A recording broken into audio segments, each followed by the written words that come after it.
Hello my YouTube family, we are back with another video. जो आज का हमारा टॉपिक है वो 10th क्लास का चैप्टर 3 मैथ्स का, जिसका नाम है दो चर वाले रैखिक युग्म समीकरण। आइए इसको स्टार्ट करते हैं और देखते हैं जो जो बोर्ड में क्वेश्चन आए हुए हैं अब तक उनको कैसे हल करेंगे और कैसे बढ़िया मार्क्स लेके आ सकते हैं हम। तो देखिए पहला जो क्वेश्चन है क्या है, समीकरण के निम्न युग्म को हल कीजिए। और हमें दो समीकरण दे रखे हैं, 2019 का आया हुआ क्वेश्चन है। 2/x प्लस 3/y बराबर 13। दूसरा समीकरण हमें दिया है 5/x माइनस 4/y बराबर -2। जब भी आपको जो x और y है वो किस में दें, जब अपॉन में दे, बट्टे में देंगे ना, तो उसको ध्यान देने वाली बात यह है कि जब भी बट्टे में x और y होंगे और उन समीकरण में x और y का ही मान पूछा जाता है। देखिए सबसे जरूरी बात यह है, कोई भी समीकरण आपको दी है तो उस समीकरण में जो भी चर होंगे उसी की वैल्यू को हम निकालते हैं। ठीक, तो ये जो 1 में दे रखा है, भाग में दे रखे हैं हमें x और y, और इन्हीं का मान हमें निकालना है। तो देखिए जब भी ऐसा केस होगा तो आपको क्या करना है कि जो 1/x या 1/y दिए हैं उसको कुछ हमें एक चर मान लेना, कुछ नया चर मान लेना है।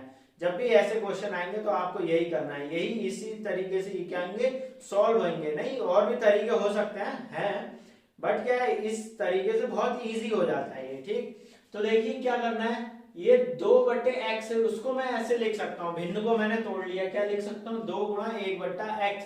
अगर ऐसे करके नहीं बताऊंगा तो आप कहोगे कि सर नीचे तो x है और आपने 1/x को p माना है। ठीक है, तो हम जो x का मान आएगा वो 1/p रख देते हैं बच्चे। तो ये गलती इसको से बचने के लिए हमें क्या करना है कि जो भिन्न दे रखी है 2/x को, इसको क्या मान लेंगे, 2 गुणा 1/x। तो 2 गुणा 1/x, इसी प्रकार 3 गुणा 1/y बराबर 13। दूसरी समीकरण से 5 गुणा 1/x माइनस 4 गुणा 1/y बराबर -2। अब देखिए हमें क्या अपनी तरफ से कुछ मानना पड़ेगा। माना क्या कि ये जो 1/x है उसको मान लिया p, और जो 1/y है इसको मान लिया हमने q। अब देखिए जब इन दोनों को हमने मान लिया है, अब इनका मान हमें रखना पड़ेगा जो समीकरण हमें दी है। तो इस समीकरण में दे दी तो 1/x की जगह पे p रख देना। क्या रखना है, 1/x की जगह पे p और 1/y की जगह पे q। देखिए मैंने रख दिया, ये 2p बन जाएगा। यहां रखूंगा 1/y की जगह पे q, तो ये क्या बन जाएगा, 3q बराबर 13। अगले समीकरण में देखिए 5 गुणा 1/x, और 1/x को हमने मान रखा है p, तो क्या हो गया 5p बन जाएगा। ये माइनस 4 गुणा 1/y, और y 1/y को हमने मान रखा है q, तो ये हो गया माइनस का 4q बराबर -2। अब हमारे पास दो समीकरण आ गई।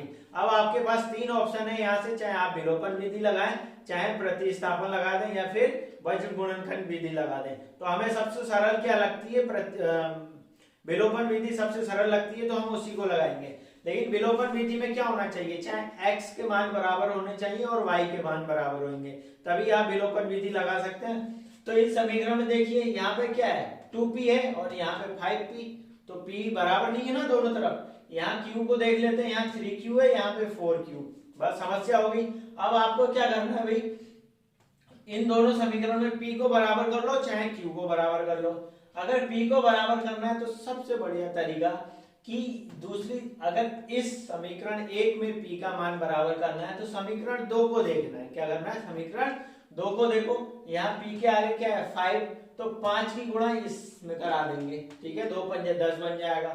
और जब इसका मान चेंज करेंगे तो समीकरण 1 से p की गुणा इधर करा देनी है, तो 2 है और यहाँ पे गुणा करा देंगे 2 की 5 से, तो 10p। तो 10p क्या हो जाएगा बराबर, और हम विलोपन लगा के इसको कैंसिल कर सकते हैं। तो देखिए इस, और मैथ का रूल होता है, आप गुणा कर रहे हैं तो दोनों तरफ आपको करना पड़ेगा, इधर भी और इधर भी। इसी प्रकार इसमें भी इधर भी और इधर भी।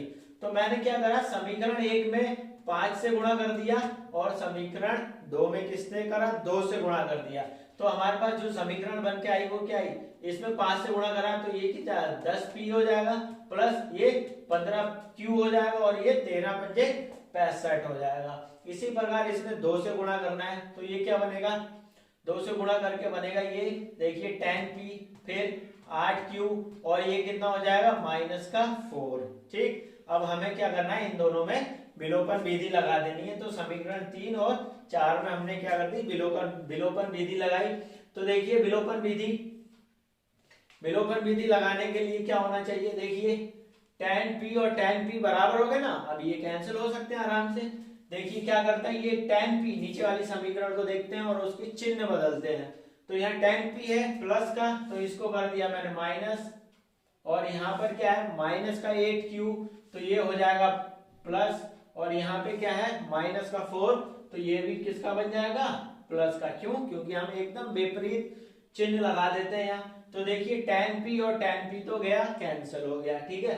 अब ये कितना हुआ, प्लस का 15q और प्लस का 8q, दोनों जुड़ जाएंगे, जुड़ के कितना आ जाएगा 23q, और इधर कितना हुआ प्लस का 65 और प्लस का 4, ये दोनों जोड़ देंगे तो बन जाएगा 69, ठीक। अब यहाँ से 23 को इसके बट्टे में भेज देंगे, तो 23 दिया कितना होता है 69, 23 दिया कितना होता है 69, तो 3 हमारा Q का मान आ गया। अब Q का मान आ गया तो P का मान भी निकालना पड़ेगा। तो P का मान देखिए, समीकरण चाहे आप 1 में रख दें, 3 में रख दें, 4 में रख दें, 2 में रख दें, किसी में भी रखेंगे आंसर बिल्कुल राइट आएगा। तो मैंने क्या करा, समीकरण 1 में रखा है, क्यों, क्योंकि इसमें थोड़ा आसान पड़ रहा है। देखिए यहाँ रख दिया मैंने, P का मान निकालना है और Q का मान मेरे पास है। तो देखिए 2P और Q की जगह पे कितना रख दिया है 3, तो 3 गुणा 3 हो गया बराबर 13 हो गया। अब क्या करना है हमें, 2P और ये हो गया 9 बराबर 13, 9 को उधर भेज दिया माइनस हो गया, और 13 में से 9 गया तो बच गया 4, और 2P बराबर 4, तो P का मान कितना आ गया 2। यहाँ से P का मान हमें पता चल गया, Q का मान पता चल गया। अब यहाँ देखने वाली बात ये है कि क्या करते हो आप लोग, यहीं पे इसको छोड़ देते हो, और यहाँ छोड़ दोगे, आपने क्या सोचा कि भाई नहीं हमने तो पूरा मान निकाल दिया, बस हो गया, Q और P का मान निकाल दिया और यही हमें निकालना है। अरे बउआ ऐसा करोगे तो क्या हो जाएगा, गलती हो जाएगा, 0 नंबर मिल जाएगा। तो तनी ध्यान देना है। सवाल किस में दिया है, x और y में दिया है ना, तो हमको x और y का मान निकालना पड़ेगा। हमने तो यहाँ P और Q का निकाल दिया ना, तो बस आगे देखते हैं, ठीक है। थोड़ा सा और होगा, इतनी मेहनत कर दी हो तनी और कर लो। तो देखिए P बराबर हमने क्या माना है 1/x, ठीक, और Q बराबर मान रखा है 1/y। तो हमें x और y के मान ज्ञात करने हैं। तो P का हमें पता है, P का मान है 2 और Q का मान है 3, ठीक। तो 1/x और यहाँ हो गया 2, 1/y बराबर यहाँ हो गया 3।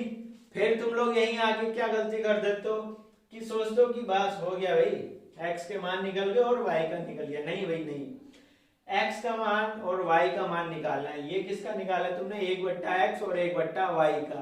तो ये गलती मत करना है, ठीक है भाई। तो आपको क्या करना है, इसको पलट देना है, ठीक है, व्युत्क्रम कर देना है इसका। 1/x का व्युत्क्रम करोगे तो x बचेगा, और 2 का व्युत्क्रम कर दोगे तो कितना आ जाएगा 1/2 भाई, 1/2। इसी प्रकार y का व्युत्क्रम कर देंगे, 1/y का व्युत्क्रम कितना हो जाएगा y, और 3 का व्युत्क्रम हो जाएगा 1/3। अब हमारा x और y का मान यहाँ पे कंप्लीट हुआ। अब जाके आपको पूरे अंक देंगे, एग्जामिनर जो होगा चेक करने वाला वो आपको पूरे अंक देगा, बात ठीक है। अब देखिए एक क्वेश्चन और आया है, ये है 2015 में आया हुआ। इसमें क्या पूछा है कि 3/x माइनस 1/y बराबर माइनस का 9। दूसरा समीकरण दिया है हमें 2/x प्लस 3/y बराबर 5, और 2015 में आया हुआ है। तो बिल्कुल आपको यही तरीका क्या करना है, अपनाना है। देखिए एक बट्टे में है और इधर भी भाग में है ना, x और y जहां भी भाग में देखें और समीकरण दी है तो आपको क्या कर लेना, उनको कुछ मान लेना। 1/x को a मान लो चाहे b मान लेना, 1/y को b मान लेना चाहे q मान लेना, ठीक। उसी तरीके से जैसे मैंने किया है बिल्कुल यही तरीका आपको फॉलो करना है। तो यहाँ से जो x का आंसर आएगा वो माइनस का 1/2 और y का मान आएगा 1/3, और आपको इसका आंसर निकाल के क्या करना है, हमको कमेंट करना है। आइए बढ़ते हैं अगले क्वेश्चन की तरफ। देखिए तीसरा क्वेश्चन, 2x प्लस 3y बराबर 11 तथा 2x माइनस 4y बराबर -24 को हल करो। तथा m का मान भी याद करना है। कब? जब आपको y बराबर mx प्लस 3 हो। तो देखिए 2018 और 19 में आया है, तो काफी बढ़िया क्वेश्चन ये, और आने के चांसेस भी इसके दोबारा बहुत ज्यादा हैं। तो देखिए कैसे हल करेंगे। देखिए y बराबर mx प्लस 3, इसमें m का मान पूछा है ना। देखो तीन चीजें हैं हमारे पास, चर कौन सा, y है, x है और m है। अगर हमें दो के मान मालूम होंगे तभी हम तीसरी चीज को निकाल सकते हैं। तो अगर मुझे y और x का मान पता चल गया तो मैं m का मान भी क्या करूंगा, आराम से निकाल सकता हूं। तो y और x का मान निकालने के लिए हमें दो समीकरण हमें दे रखे हैं उनको हल करना पड़ेगा, और उसी से हमें x और y का मान मिल जाएगा। और x और y का मान मिल गया तो हम y बराबर mx प्लस c में y बराबर mx प्लस 3 में रख के इन दोनों के मान दोनों के मान रख के m का मान निकाल लेंगे। तो देखिए दो समीकरण, एक ये और एक ये, इन दोनों को फर्स्ट और सेकंड समीकरण हमने मान लिया और विलोपन लगा दिया। क्यों? बहुत आसान है। देखिए यहाँ 2x और यहाँ 2x, x बराबर है, ये दोनों क्या होंगे, कट जाएंगे, कैंसिल हो जाएंगे, और यहाँ से y का मान निकल जाएगा, और y का मान निकल गया तो क्या निकाल सकते हो तुम, x का मान निकल जाएगा। दोनों मान मिल गए, फिर हम क्या करेंगे, इन दोनों का मान इसमें रख के m का मान निकाल लेंगे। तो देखिए विलोपन लगाया, 2x प्लस 3y बराबर 11, 2x माइनस 4y बराबर माइनस 24। तो नीचे वाली समीकरण जो सी भी आप लिखोगे उसके क्या करना है, आपको चिन्ह चेंज करना है। तो देखिए ये 2x प्लस का था तो माइनस का बना दिया, ये माइनस का 4y था तो प्लस का बना दिया, ये माइनस का 24 था तो इसको प्लस का 24 बना दिया। अब देखिए ये दोनों कैंसिल हो गए, x वाले, बचा कौन, ये प्लस का 3y और प्लस का 4y। तो आप लोग क्या गलती करते हो, आप करते हो प्लस का 3y माइनस का 4y। अरे नहीं भाई, जब साइन चेंज हो गए तो किस बात के माइनस का 4y बचेगा नहीं, वो क्या हो जाएगा, प्लस का हो जाएगा ना। तो प्लस का बन गया ये, तो ये दोनों अब जोड़ जाएंगे, जोड़ के कितना हो गया, 7y हो गया, और बराबर यहाँ भी ये दोनों जुड़ जाएंगे, 11 और 24, तो ये हो गया 35। तो यहाँ से y का मान आ गया 5। अब y का मान मिल गया तो x का भी निकाल लो ना भाई, काहे देरी कर रहे हो। तो देखिए y का मान अब क्या करेंगे, समीकरण 1 या 2 में जिसमें आपका मन हो उसमें रख दीजिए। मैंने 1 में रख दिया है, तो देखिए 2x प्लस 3 और y की जगह पे कितना आ गया, 5 बराबर 11। अब इसको हल करके हमारा y का x का मान आ गया माइनस का 2। आप ध्यान रखेंगे माइनस प्लस का चिन्ह अगर गड़बड़ कर दिया तो काम खत्म भाई। तो x का मान कितना आ गया, माइनस का 2। अब x का भी मिल गया और y भी मिल गया, इन दोनों को उठा के y बराबर mx प्लस 3 वाली समीकरण में रख देते हैं और हमारा m का मान यहाँ से निकल जाएगा। तो देखिए x बराबर माइनस 2, y बराबर 5 का मान y बराबर mx प्लस 3 में रखने पर, तो इसमें रख दिया y की जगह पे 5, और m तो m क्योंकि वो निकालना है। इन दोनों के बीच में क्या होता है, गुणा, चर और चर के बीच में गुणा, चर और अचर के बीच में भी गुणा, जब कुछ नहीं दिया है, ठीक है, तब। तो देखिए गुणा कर दिया और x का मान माइनस 2 है, क्या है, माइनस 2। सिर्फ 2 रखोगे तो भाई गलती हो जाएगी और 0 मिल जाएगा आपको, ठीक है। तो ये ध्यान देखना है, ठीक है, गलतियों से बचना है। तो यहाँ -2 प्लस का 3।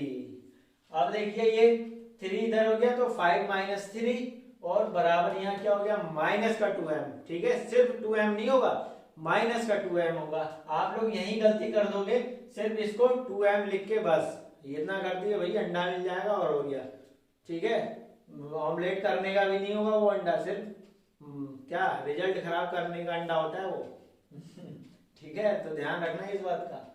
कहीं आप सोचो अरे अंडा मिल गया मजा आ गया भाई, है ऑमलेट बनाएंगे उबाल के खाएंगे, नहीं, वो अंडा क्या करेगा, रिजल्ट खराब करेगा आपका, ठीक है। तो ये क्या हो गया, माइनस का 2m, और यहाँ से m का मान कितना आ गया, माइनस का 1। देखिए आप 1 बराबर माइनस m लिखे चाहे m बराबर माइनस 1 लिखे, आंसर आपके दोनों सही है। लेकिन हम कोशिश क्या करते हैं कि जो हमारा चर होता है ना उसको हम माइनस में नहीं रखते हैं, तो किसको रख दिया हमने, अचर को माइनस में रख देते हैं।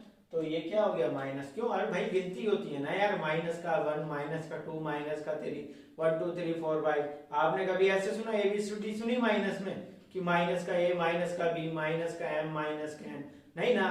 तो ये कॉमन सेंस वाली बात है, ठीक है। तो m बराबर कितना हो गया, माइनस का 1। आइए नेक्स्ट क्वेश्चन देखते हैं। देखिए, किसी स्कूल के विद्यार्थियों को शैक्षिक प्रदर्शन के लिए 7 नगद पुरस्कार देने के लिए 700 रुपए की राशि दी गई है। कोई प्रोग्राम हुआ है, उसमें क्या हो, जो भी 7 लोगों ने क्या लिया है, हिस्सा लिया है, और उनके लिए 700 रुपए का क्या है, पुरस्कार है। अब वो 7 लोगों में बांटना है। तो उन्होंने बोला है कि यदि प्रत्येक पुरस्कार अपने से ठीक पहले पुरस्कार से 20 रुपए कम है तो प्रत्येक पुरस्कार का मान बताओ। मतलब इसका ये है, जैसे हम कोई प्रतियोगिता हमने कराई, उसमें क्या हुआ, 7 लोगों ने भाग लिया और 700 रुपए हमारे पास पुरस्कार के हैं। तो जो पहला नंबर जीतता है उसको सबसे ज्यादा, जो उससे सेकंड नंबर पे आता है उसको थोड़े कम, थर्ड नंबर वाले को और कम, ऐसे हमें 7 लोगों में उस पैसे को बांटना है। ठीक, तो क्या करेंगे, तो देखो ये बोला है कि पुरस्कार अपने से ठीक पहले पुरस्कार से 20 रुपए कम है। अगर मैंने एक पुरस्कार मान लो 100 रुपए का बांट दिया, तो दूसरा पुरस्कार में से 100 में से 20 रुपए कम कर दो, कितना होगा, 80 रुपए का। फिर तीसरा पुरस्कार कितने का होगा, ऐसे 60 रुपए का होगा। फिर चौथा पुरस्कार कितने का होगा, 40 रुपए का होगा। तो बात समझ आई। इस तरीके से क्या होगा, वो पुरस्कार की राशि 20-20 रुपए कम होती जाएगी। जो सबसे लास्ट वाला आएगा उसको सबसे कम मिलेंगे, जो फर्स्ट आया उसे सबसे ज्यादा मिलेंगे। तो मुझे कम और कम की बात हो गई, तो ठीक है, कम का मतलब क्या होता है, माइनस करना है। ठीक, तो अब हम क्या करेंगे, माइनस सबसे बड़े पुरस्कार का मूल्य क्या हुआ, x रुपए है। मुझे पता नहीं ना यार कितने का है सबसे बड़ा पुरस्कार, बस उन्होंने बोल दिया कि 20-20 रुपए आप कम करते रहना। ठीक, तो मैंने उसको मान लिया x। फिर उनके प्रश्न के अनुसार कि सबसे बड़ा पुरस्कार तो x रुपए का हो गया, फिर उसके बाद वाले जितने भी पुरस्कार मिलेंगे सब में से 20-20 रुपए कम करते जाओ। तो ठीक है, सबसे बड़े पुरस्कार में से तो कम होंगे, तो क्या होगा, x माइनस 20। उसके बाद वाला पुरस्कार मिलेगा x माइनस 40। उसके बाद वाला पुरस्कार को कितने रुपए मिलेंगे, x माइनस 60 रुपए। फिर उसके बाद वाले को मिलेंगे x माइनस 80। फिर उसके बाद वाले को x माइनस 100 और लास्ट वाले को कितना मिलेगा, x माइनस 120। ठीक है, तो अगर मुझे x का मान पता चल गया तो मुझे सारे पुरस्कार का मान भी पता चल जाएगा कि कौन सा पुरस्कार कितने रुपए का है। बात समझ आई। तो देखिए, अब ये जो 7 लोगों में बढ़ना है, ठीक, आप और मत बढ़ा देना आगे कि x माइनस 140, x माइनस 160 कर दिया, नहीं भाई, 7 लोगों में बांटना है ना, तो 7 ही तो पुरस्कार होंगे, 7 जगह बटेंगे वो। तो देखिए, गिन लीजिए, 1 2 3 4 5 6 7, तो 7 लोगों में आपको बांटना है इनको। ठीक हो गया। अब ये जितने पुरस्कार का मूल्य है भाई, 7 लोगों में बांटना है, कितने रुपए, 700 रुपए। तो 7 लोगों में 700 रुपए बटेंगे तो वो 700 रुपए के बराबर तो होंगे, तो उनको वही करना है। ठीक है, 7 पुरस्कार का मूल्य रुपए कितना है, 700 के बराबर होना चाहिए। तो 7 पुरस्कार जो है उनका मूल्य हमने जोड़ दिया, x plus x minus 120, x minus 140, x minus 160, x minus 180, x minus 80, x minus 100, x minus 120 बराबर कितने के होंगे, ये सब 700 रुपए के। ठीक, अब देखिए x x x x x x कितनी बार है, 7 बार। तो 7 बार x को जोड़ोगे कितना आ जाएगा, 7x। अरे 1 1 को जैसे 7 बार जोड़ते हैं 7 आता है ना, तो x x को 7 बार जोड़ेंगे तो 7x आएगा। ठीक, तो ये 7x और minus 20 minus 40 minus 60 minus 80 minus 100 minus 120, तो ये सब कितने होंगे जोड़ के, माइनस 420 होंगे। कितने, माइनस 420। प्लस का 420 नहीं आएगा, माइनस का। क्यों, क्योंकि माइनस माइनस को माइनस में जोड़ते रहोगे, माइनस माइनस होता है प्लस, फिर जुड़ गया ये चिन्ह माइनस का, ये आएगा, क्यों, दोनों माइनस है। फिर अगला माइनस माइनस जोड़ोगे, फिर से प्लस, चिन्ह किसका आएगा, माइनस का। इस प्रकार सारे चिन्ह किसमें आएंगे, माइनस का। 420 बराबर 700। अब ये प्लस का इधर चले जाएगा बराबर के दूसरी तरफ, इन दोनों को जोड़ के 1120 हो जाएगा। यहाँ से x का मान हमारे पास कितना आ गया, 60 रुपए। यानी कि x का जो मान आया 160 रुपए, सॉरी, x का मान कितना है, 160 रुपए। तो 160 रुपए की राशि जो है वो सबसे बड़ी राशि है। यानी कि ये किसको मिलेगी, जो फर्स्ट आया होगा, जाहिर सी बात है, जो फर्स्ट आएगा उसको सबसे ज्यादा धनराशि मिलेगी। ठीक, तो ये 160 होगी। अब इसके बाद वाले जितने होंगे उसमें 20-20 रुपए कम करते रहोगे। तो 160 में से 20 रुपए कम करें तो कितना आएगा, 140। क्यों, देखो ना, यहाँ 160 रखो, माइनस 20 140, यहाँ 160 माइनस 40 कर दोगे तो 120, यहाँ पे रख देंगे x का मान, x x 160 माइनस 60 100 आ जाएगा।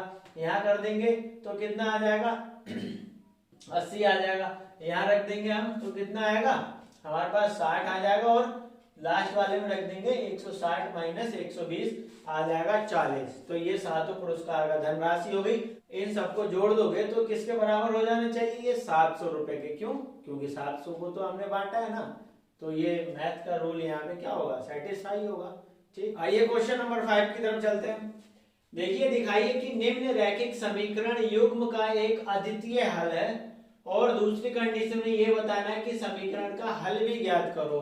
मतलब ये बताना है कि इस समीकरण का कैसा हल अद्वितीय है और दूसरी चीज x और y का मान भी हमें बताना है। 2010 में आया है तो एक ही क्वेश्चन में दो चीज पूछ लिया है, तो काफी अच्छा क्वेश्चन है। तो देखिए, दो समीकरण भी दिए, 3x माइनस 4y बराबर 10, 4x प्लस 3y बराबर 5, ये हमें दो समीकरण दिए। तो देखिए, जब हमें अब इसकी तुलना करनी पड़ेगी किससे, मानक जो हमारा रूप था, मानक समीकरण रूप था ना, a1x plus b1y plus c1 बराबर 0, a2x plus b2y plus c2 बराबर 0, उस समीकरण से इसकी तुलना करनी पड़ेगी, तभी हम बता सकते हैं ना कि अद्वितीय हल है या एक से ज्यादा है या फिर बहुत सारे हल हैं। ठीक है, तो इस चीज का हमें वहीं से पता चलेगा। तो ये बराबर का 10 है, इसको बराबर के इस तरफ लाना पड़ेगा, तो ये माइनस का 10 हुआ और ये 5 को इधर ले आया तो ये माइनस का 5 हो गया। अब देखिए, ये मानक समीकरण की तरह लग रहा है ना, तो इससे तुलना कर ली, यहाँ से a1 3, b1 minus 4, c1 minus 10, a2 4 और b2 3 और c2 माइनस का 5। तो वही करते हैं ना, a1 अपॉन a2 चेक करते हैं, b1 upon b2, c1 upon c2। अगर ये तीनों बराबर नहीं आते हैं तो रेखाएं होती हैं प्रतिच्छेदी, और अगर ये तीनों बराबर हो जाती हैं तो रेखाएं क्या होती हैं, समपाती होती हैं। अगर ये a1 upon a2, b1 upon b2 बराबर हुए और c1 अपॉन c2 बराबर नहीं होता है तो रेखाएं क्या होती हैं, समांतर होती हैं। तो अब देखिए, ये हमने a1 upon a2, b1 upon b2, c1 upon c2 के मान हमने निकाल लिए और चेक किया तो ये तीनों एक दूसरे के बराबर नहीं है। तो जब भी ऐसा केस होता है तो रेखाएं होती हैं प्रतिच्छेदी, और प्रतिच्छेदी रेखाएं होने पे क्या होता है, उनका जो हल आता है वो अद्वितीय आता है। ठीक है, यूनिक हल आता है, अद्वितीय का मतलब यूनिक हल। अब ये तो एक हमने बता दी, पहली शर्त उनकी हल कर दी। दूसरी शर्त क्या है कि x और y के मान भी निकालना है। तो ठीक है, समीकरण 1 और 2 को हमने क्या करना है, हल करना है। तो देखिए, समीकरण अगर मैं इसमें विलोपन लगाना चाहूं तो मुझे x भी इधर बराबर करना पड़ेगा, इधर भी, यहाँ y बराबर कर लो चाहे इधर y बराबर कर लो। ठीक, तो यहाँ क्वेश्चन में कोई भी बराबर नहीं दिया है, तो मैं क्या कर रहा हूँ, y को बराबर करना चाह रहा हूँ। यहाँ 4 है, अगर यहाँ पे मैं 3 से गुणा करा दूंगा तो ये 12y बन जाएगा, और यहाँ पे 4 से गुणा करा दूंगा तो ये भी 12y बन जाएगा। तो y बराबर हो जाएंगे और मैं उनको कैंसिल कर दूंगा। फिर तो मैंने क्या करा, समीकरण 1 में मैंने 3 से गुणा कराया और समीकरण 2 में 4 से गुणा कराया। तो इसमें 3 से गुणा कराते हैं तो 3x में 3 से गुणा बन गया 9x, यहाँ 3 से गुणा कराया तो ये माइनस का 12y, यहाँ 3 से गुणा कराया माइनस का 30, इसमें 4 से गुणा कराना है तो ये कितना हो जाएगा, 16x हो जाएगा, और ये प्लस का 12y और ये 4 से गुणा करा देंगे तो माइनस का 20 हो जाएगा, और यहाँ विलोपन लगा देना। अब देखिए, सबसे इंटरेस्टिंग बात इसमें ये है कि यहाँ साइन देखिए, ये माइनस का ये प्लस का, अब मुझे साइन चेंज नहीं करना पड़ेंगे। क्यों? क्योंकि विलोपन में पहले ही माइनस प्लस मिल गए ना भाई, तो साइन चेंज करने की जरूरत ही नहीं है। तो ठीक है, माइनस प्लस हो गए तो ये एक दूसरे को कैंसिल कर दिए, और ये प्लस प्लस है तो जोड़ गया 25x, ये माइनस माइनस भी क्या होता है, प्लस। ठीक है, तो सिर्फ प्लस जोड़ने के लिए होता है। हाँ, तो 30 और 20 को जोड़ दिया 50 आ गया। लेकिन अब बात वही है, चिन्ह किसका लगाया भाई, ये तो बड़ी समस्या वाली बात होगी। अरे तो घबराना नहीं है भाई, चिन्ह हमेशा बड़ी संख्या का लगाओगे। ठीक है, तो बड़ी संख्या कौन है, माइनस का 30, तो लो जी माइनस का चिन्ह लग गया, तो ये माइनस का 50 बन गया। तो 25x माइनस 50 और बराबर 0। ठीक है, अब 50 को उधर भेज देंगे, माइनस का 50 तो ये प्लस का 50 बन जाएगा, और 25 को इसके बट्टे में भेज देंगे, और 25 दूनी होता है 50, तो यहाँ से x का मान क्या हो गया, 2। x का मान निकल गया, तो अरे भाई y का भी निकाल लो, काहे घबरा रहे हो। ठीक है, तो y का मान चाहे समीकरण 1 में रख लो चाहे 2 में रख लो, बात समझ लो ना। हाँ, एकदम आंसर सेम ही आएगा, बस आप गलती ना करें माइनस प्लस की। कहीं आप माइनस प्लस की गलती कर दे रहे हो तो हम पे ब्लेम लगा दो कि सर आपने तो ऐसा ही बताया था, है नहीं ना, ऐसा नहीं करना है। माइनस प्लस का ध्यान देना है और दोनों से मान सही निकलेगा, एक ही आंसर आएगा दोनों से। ठीक, तो हमने समीकरण 1 में मान रख दिया है, तो समीकरण 1 में x की जगह पे 2 रख दिया, तो यहाँ 3x था, तो 3 इंटू एक्स की जगह पे 2, y का निकालना है, क्यों वो तो पता नहीं है, तो माइनस का 4y और माइनस का 10 बराबर 0। तो 6 को भी उधर भेजा और माइनस 10 को भी उधर भेजा, तो माइनस 10 0 की तरफ गया, कितना हो गया प्लस का 10, और 6 प्लस का इधर आके माइनस का हो गया, ये घटा के 4 आ गया, और माइनस का 4y तो चल ही रहा है, इसको हल करा तो माइनस का 1 आ गया y का मान। फिर देखिए समीकरण के हल क्या हो गए, x बराबर 2 और y बराबर -1। देखिए अगले क्वेश्चन को देखते हैं। कोई दुकानदार रुपए 1200 में कुछ पुस्तकें खरीदता है, कितने रुपए में उसके पास 1200, और उसने कुछ किताबें खरीदी हैं। यदि इसी धनराशि में वो 10 पुस्तकें अधिक खरीदे तो, ठीक है 1200 रुपए में ही और 10 पुस्तकें और अधिक खरीदना चाहता है, तो उसे प्रत्येक पुस्तक पर रुपए 20 कम देने पड़ते हैं। उसने 1200 रुपए की कुछ पुस्तकें खरीद ली, उसके बाद वो कुछ और पुस्तकें खरीदना चाहता है, तो प्रत्येक पुस्तक पे क्या हो रहा है, उसको 20 रुपए का डिस्काउंट मिल रहा है, मतलब 20 रुपए कम देने पड़ रहे हैं। तो प्रत्येक पुस्तक पर 20 रुपए कम देना पड़ता है। बताइए उसने कुल कितनी पुस्तकें खरीदी, तो अब बताना है कि उसने कुल कितनी पुस्तकें खरीदी। तो देखिए इसमें दो चीजों की बात हो रही है कि पुस्तकों की संख्या बतानी है कितनी खरीदी, और एक पुस्तक का मूल्य कितने रुपए है, तो यही चीज मुझे माननी पड़ेगी फिर।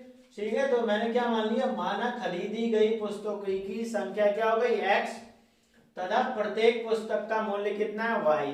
अच्छा, आप दुकान पे गए, आपने मान लो 10 किताबें खरीदी और एक किताब का मूल्य कितना है 10 रुपए, तो कुल किताबों का मूल्य कितना होगा, आप क्या करोगे 10 गुणा क्या करोगे 10 करोगे ना, 10 किताबें खरीदी और एक किताब का मूल्य 10 रुपए है, तो 10 गुणा 10 दुकानदार को कितने दोगे 100 रुपए दोगे ना। तो यही तो किया है मैंने, क्या करी, कुल किताबों की संख्या और एक किताब का मूल्य y। ठीक है, तो इन दोनों की क्या कर दी, गुणा करा दी, और बराबर ये किसके होंगे 1200 रुपए के। क्यों, क्योंकि 1200 रुपए की तो धनराशि में उसने खरीदना है पुस्तकों को, तो इन दोनों की गुणा करा के हमारे पास 1200 आ गया। जिस प्रकार दुकान पे गए, आपको 10 किताबें चाहिए और एक किताब का मूल्य 10 रुपए है, तो आप क्या करोगे 10 गुणा 10 करोगे, तभी तो दुकानदार को 100 रुपए दोगे। तो यही तो किया है मैंने, x गुणा y बराबर 1200 रुपए। अब देखिए हमें क्वेश्चन में क्या पूछा है कि x किताबें बतानी है कि उसने किताबें कितनी खरीदी हैं, तो मैंने x माना है कि मैंने x किताबें खरीदी हैं, तो मुझे यहाँ से y का मान निकाल लिया मैंने x के पदों में। ठीक, क्यों, क्योंकि मैं जब इसको आंसर हल करूंगा तो मुझे x का मूल्य चाहिए। ठीक है, मतलब x का मान चाहिए कि कितना है। ठीक है, अगर x का मान 20 है तो 20 किताबें खरीदी होंगी, x का मान 10 है तो 10 किताबें खरीदी होंगी, इसलिए मैंने यहाँ से y का मान क्या कर दिया, y का मान x के पदों में मैंने लिख दिया। ये देखिए दोनों में गुणा हो रहा है ना, तो ये x इधर बट्टे में चले जाएगा, तो 1200 बट्टे x हो जाएगा। ठीक, अब देखो उसने क्या कहा है कि x किताबें उसने खरीदी है, फिर और किताबें खरीदना चाह रहा है, और कितनी ली है उसने 10 किताबें और ली हैं, तो टोटल किताबें कितनी हो जाएंगी, x तो पहले से थी उसके पास, 10 किताबें और ले ली उसने, तो x प्लस 10। ठीक हो गया। फिर कह रहा है कि y, एक किताब का मूल्य कितना है y रुपए है, तो कह रहा उस फिर वो क्या कर रहा है 10 किताबें लेने पे उसे कि जो एक किताब का मूल्य उसमें से क्या 20 रुपए और कम हो जा रहा है, डिस्काउंट मिल जा रहा है, तो किताब के मूल्य में से तो 20 रुपए कम करूंगा, तो एक किताब का मूल्य y रुपए था, उसमें से 20 रुपए का डिस्काउंट मिल गया उसे, तो y माइनस 20 कर दूंगा, और ये रुपए कितने बराबर होंगे 1200 रुपए के। अब देखिए इन दोनों की हमें गुणा करानी है, x की गुणा y से करा दी x की गुणा 20 से करा दी तो माइनस का 20x, अब 10 की गुणा y से कराऊंगा तो प्लस का 10y, और इस 10 की गुणा 20 से कराऊंगा तो प्लस माइनस माइनस का 20। ठीक है, माइनस का हो जाएगा, तो 10 गुणा 20 कितना हो जाएगा -200। इसको हल कर दिया बराबर 1200 के। ठीक, अब देखिए x और y का मान हमें पता है कितना है 1200, लिख देना है यहाँ समीकरण 1 से ठीक है, समीकरण 1 से मैंने क्या रख दिया यहाँ पर, समीकरण 1 से 1200 रुपए रख दिए एक्स वाई का मान। ठीक, अब ये माइनस का 20x प्लस का 10y और ये जो हमारा माइनस का 200 था ये इधर चले गया तो प्लस का 200, यहाँ क्या हो गया 1400 रुपए हो गया। और एक्स वाई का मान हमने रख दिया माइनस का 1200, इसको भी इधर भेज दिया बराबर के दूसरी तरफ, तो ये माइनस का 1200। अब हमने इसको घटा के कितना बच गया हमारे पास 200 बच जाएगा। ठीक, अब देखिए यहाँ से माइनस का 20x प्लस 10y, अब मुझे y की तो जरूरत है नहीं, क्यों, क्योंकि मुझे सिर्फ पुस्तकों का मूल्य बताना है यानी कि x का मान बताना है। तो अब मैंने क्या करा, ये जो समीकरण थी एक, इसमें से मैंने y का मान निकाल दिया x के पदों में, तो y हट जाएगा ना जब उसमें रख दूंगा y की जगह पे, x के पदों में आ जाएगा। तो देखिए माइनस का 20x प्लस 10 गुणा कितना है ये y का मान, देखो ये y है ना, इसकी जगह पे कितना आ जाएगा 1200 बट्टा x, तो 1200 बट्टा x आ जाएगा जो कि मैंने यहाँ रख दिया बराबर, ये किसके हो गया 200 के। अब देखिए यहाँ पे क्या करना है, भिन्न को हल करना है। आप लोग क्या करते हो, सीधे इन दोनों की गुणा करा दी, 10 की और 1200 की गुणा करा दी, 12000 हो गया, और फिर ये x को यहाँ भेज दिया। नहीं भाई, ऐसा करोगे तो गलत हो जाएगा। ठीक, तो इसको क्या करना है, नहीं पहले भिन्न हल करनी है। ठीक है, भिन्न को हमें पहले हल करना पड़ेगा। तो इस x की गुणा जब यहाँ कराऊंगा तो ये माइनस का 20x स्क्वायर हो जाएगा ना, x गुणा x क्या होता है x स्क्वायर बन जाता है, और ये 10 का गुणा 1200 से करा दिए तो ये 12000 बराबर 200। अब भेज सकते हो इस x को इधर, क्यों, क्योंकि ये पूरी भिन्न के बट्टे में आ गया। ठीक, तो ये बट्टे में इधर चले जाएगा गुणा में, ये हो गया 200x। अब देखिए माइनस का 20x स्क्वायर प्लस का 12000 और इस माइनस को इधर ले आया, माइनस का 200x बराबर 0 हो गया। अब देखिए यहाँ से कॉमन क्या आ रहा है, कॉमन आ रहा है 20 कॉमन आ रहा है। ठीक, दोनों 20 कॉमन आ रहा है, लेकिन मुझे माइनस को भी हटाना है तो मैं माइनस का 20 कॉमन ले लिया। जब माइनस का 20 कॉमन लिया तो माइनस का 20x स्क्वायर बट्टा माइनस का 20 करूंगा ना, जो कॉमन लेते हैं उससे हमें भाग करना पड़ता है। तो माइनस का 20x स्क्वायर बट्टा माइनस का 20 कर दिया, तो माइनस से माइनस 20 से 20 कट गया, बचेगा क्या सिर्फ x स्क्वायर। फिर यहाँ पहुंचे प्लस 12000 बट्टा क्या करना माइनस का 20, तो प्लस माइनस माइनस होता है, और 12000 बट्टे 20 कर दूंगा तो वहां से तो हल करके आएगा 600। फिर माइनस 200x बट्टा माइनस 20, माइनस माइनस प्लस, और 200 को जब 20 से भाग कर दूंगा आ जाएगा 10, और x तो x रहा, ये बन गया अपना। अब ये माइनस 20 जो है ये गुणा में है, इधर चले जाएगा 0, बट्टे में पहुंच गया ना 0 हो जाएगा। तो अपने पास x square plus 10x minus 600। अब भाई देखो दो घात बहुपद आ गया, इसके गुणनखंड करना आप लोगों को आता है, हमने फर्स्ट वीडियो में बता रखा है, तो आप वहां से देख लें अगर आपको नहीं आता है गुणनखंड करना, और इसके बाद भी नहीं आता है तो आप हमें कमेंट करके अपनी समस्या को पूछ सकते हैं। तो x स्क्वायर इसका गुणनखंड कर दिया मैंने 30 माइनस 20x बराबर 600। फिर क्या करा, इस x की गुणा करा दी तो 30x और माइनस का 20x माइनस का 600। फिर यहां से क्या करना है, कॉमन क्या आ रहा है वो देखना है, x कॉमन आ रहा है तो x प्लस 30 बचा, यहाँ पे माइनस 20 कॉमन आ रहा है देखिए, तो यहाँ x प्लस 30। देखियो मैंने क्या बताया कि जो ये ब्रैकेट में है ना कॉमन चीज जो ली है वो बराबर आनी चाहिए, तभी आपका गुणनखंड सही है। ये पहचानने का तरीका है, अन्यथा क्या हो जाएगा, गलत हो जाएगा गुणनखंड। अब ये और ये कॉमन बाहर निकल गया तो x माइनस 20 और x प्लस 30 ये दोनों किसके हैं, बराबर के 0। अब एक एक करके इनको बराबर के 0 रख देंगे, तो यहाँ से x का मान कितना आ गया 20, और यहाँ से x का मान आ गया माइनस 30। अच्छा आप लोग बताओ इसमें से कौन सा मान सही होगा, है कच्चा कमेंट करके बताना, ठीक है, कौन सा आंसर सही होगा, 20 सही होगा या माइनस का 30। ठीक, अरे भाई 20 सही होगा ना यार, क्यों, माइनस की पुस्तकें खरीद सकते हो क्या, तुम दुकान पे गए तो दुकान वाले से आप ऐसे कहोगे कि मुझे माइनस की 30 पुस्तकें दे दो, अरे नहीं कहोगे भाई, गलत हो जाएगा। क्या बोलोगे कि भैया 20 पुस्तकें दे दो, या अंकल जी 20 पुस्तकें दे दो, 10 दे दो, 5 दे दो, लेकिन कभी माइनस में नहीं कहोगे ना, तो ये वाला उत्तर क्या हो जाएगा, गलत हो जाएगा। कौन सा सही होगा, ये x बराबर 20। तो उसने 1200 रुपए में कितनी पुस्तकें खरीदी, 20 पुस्तकें खरीदी। बात समझ आई। मिलते हैं अगली वीडियो में, और हमारे चैनल को दबा के सपोर्ट करो यार।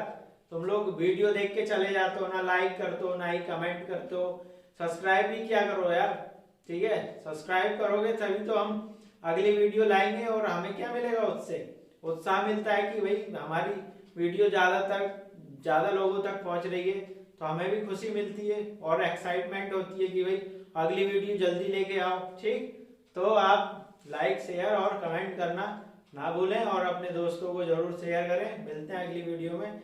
जय हिंद दोस्तों।